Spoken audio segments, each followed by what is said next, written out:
నాయకులు మారిన తర్వాత వేములవాడకు అభివృద్ధి అంటే ఏంటిదో తెలిసొస్తుంది. నాయకులు మన ఆది శ్రీనివాస్ గారు ఎమ్మెల్యే అయిన తర్వాత వెంటనే ఈ దాదాపు 20 నెలల కాల వ్యవధిలోనే రోడ్ల విస్తరణ పనులు, ఆలయ అభివృద్ధి విస్తరణ పనులు చేపట్టినారు.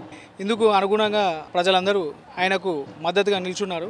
కాకపోతే చిన్న విన్నపం ఏంటంటే వచ్చే భక్తులకు ఇబ్బంది కాకుండా, ఇక్కడున్న చిరు వ్యాపారస్తులకు ఇబ్బంది కాకుండా గుడి ఆలయ అభివృద్ధి పనులు తొందరలో చేసి ఇక్కడున్న వ్యాపారస్తులకు కానీ, స్థానికులకు కానీ, వచ్చిపోయే భక్తులకు కానీ ఇబ్బంది కాకుండా నిధులు మంజూరు చేసి అట్టి నిధులను సకాలంలో సక్రమంగా ఉపయోగించి ఆలయ అభివృద్ధి పనులు చేసి ఇక్కడున్న చిరు వ్యాపారస్తులను ఆదుకోగలరని చెప్పి ప్రభుత్వ విప్ మన ఎమ్మెల్యే ఆది శ్రీనివాస్ గారిని కోరుకుంటున్నాము.